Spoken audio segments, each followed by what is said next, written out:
আসসালামু আলাইকুম viewers, MBN motion YouTube চ্যানেলে আপনাকে স্বাগতম। হযরত আব্দুল্লাহ ইবনে মাসউদ রাদিয়াল্লাহু তাআলা আনহু, মহানবী সাল্লাল্লাহু আলাইহি ওয়াসাল্লামের অগণিত সাহাবীর মধ্যে হযরত আব্দুল্লাহ ইবনে মাসউদ রাদিয়াল্লাহু তাআলা আনহু অন্যতম। তিনি ইসলামের খেদমতে কৃতিত্বপূর্ণ অবদান রেখেছেন। তার পিতার নাম মাসউদ, মাতার নাম ইবনে আবদ। তিনি একজন বিশিষ্ট সাহাবী ছিলেন। তিনি হিজরতের প্রায় 28 বছর পূর্বের কোনো এক শুভ লগ্নে জন্মগ্রহণ করেন। তিনি ইসলাম গ্রহণের পর মক্কায় প্রকাশ্যভাবে পবিত্র কোরআন তেলাওয়াত করেছিলেন, যার জন্য কুরাইশরা তার প্রতি নির্মমভাবে অত্যাচার নির্যাতন চালায়। তাদের অত্যাচারে অতিষ্ঠ হয়ে প্রথমে আবু সিনিয়ায়, পরে মদিনায় হিজরত করেন। ইবনে মাসউদ রাদিয়াল্লাহু তাআলা আনহু বদর ও উহুদ যুদ্ধ সহ বিভিন্ন যুদ্ধে অংশগ্রহণ করেন। হুনাইন যুদ্ধে তিনি বিশেষ বীরত্ব প্রদর্শন করেন।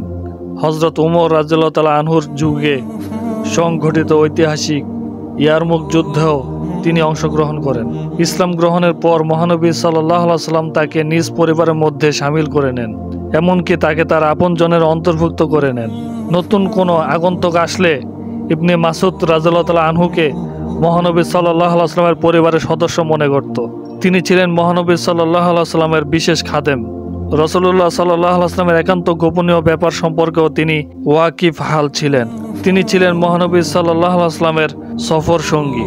তার মিসওয়াক, পাদুকা মোবারক, বিছানা, ওজুর পানি ইত্যাদি আব্দুল্লাহ ইবনে মাসউদ রাদিয়াল্লাহু তাআলা আনহুর দায়িত্বে থাকত। দৈহিক গঠনের দিক থেকে তিনি অত্যন্ত হালকা পাতলা ছিলেন, আর তিনি এত অধিক লম্বা ছিলেন যে বসলেও সাধারণ মানুষের দাঁড়ানোর সমান দেখা যেত। তাকে হযরত ওমর রাদিয়াল্লাহু তাআলা আনহু কুফার শিক্ষক নিযুক্ত করেন এবং মন্ত্রণালয়ের দায়িত্ব প্রদান করেন। দ্বিতীয় খলিফা ওমর রাদিয়াল্লাহু তাআলা আনহু কুফাবাসীদের নিকট এই মর্মে পত্র লিখেন, যার অর্থ ছিল, আমি তোমাদের নিকট হযরত আম্মারকে আমির এবং আব্দুল্লাহ ইবনে মাসউদ রাদিয়াল্লাহু তাআলা আনহুকে শিক্ষক ও মন্ত্রী নিযুক্ত করে প্রেরণ করলাম। তারা উভয়ই আল্লাহ রাসূল সাল্লাল্লাহু আলাইহি ওয়াসাল্লামের সম্মানিত সাহাবী এবং বদরি সাহাবী। অতএব তাদের অনুসরণ করো। আর আমি আব্দুল্লাহ ইবনে মাসউদ রাদিয়াল্লাহু তাআলা আনহুকে আমার নিজের উপর তোমাদের জন্য প্রাধান্য দিয়েছি। কোনো বর্ণনা মতে তাকে কুফার প্রধান বিচারপতি ও বাইতুল মালের তত্ত্বাবধায়ক পদে নিযুক্ত করা হয়েছিল। হযরত ওসমান রাদিয়াল্লাহু তাআলা আনহুর সময়ও তিনি এ পদে বহাল ছিলেন। হাদিস শাস্ত্রে তার অবদান অনস্বীকার্য। তিনি রাসূলুল্লাহ সাল্লাল্লাহু আলাইহি ওয়াসাল্লাম হতে সর্বমোট 848টি হাদিস বর্ণনা করেন।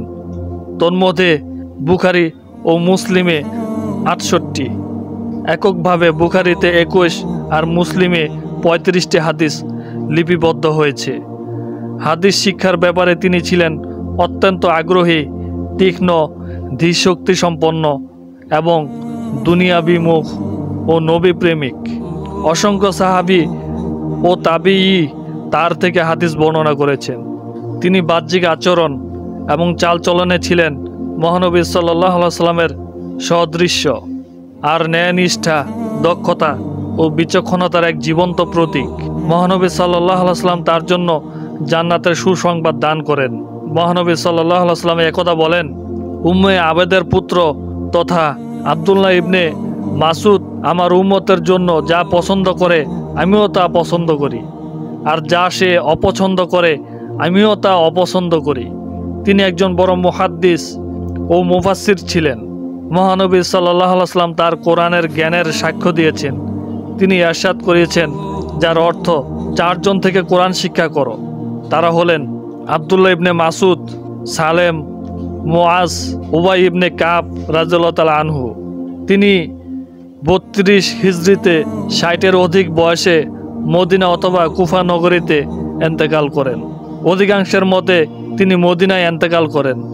আল্লাহ তাআলা আমাদের সকলকে হযরত আব্দুল্লাহ ইবনে মাসউদ রাদিয়াল্লাহু তাআলা আনহুর জীবনীর উপর আমল করার তৌফিক দান করুন, আমিন। আজকের সংক্ষিপ্ত আলোচনা এ পর্যন্তই। ভিডিওটি কেমন হলো কমেন্ট করে জানাবেন।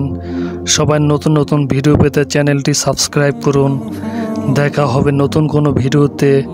সবাই ভালো থাকেন, সুস্থ থাকবেন। আসসালামু আলাইকুম ওয়া রাহমাতুল্লাহ।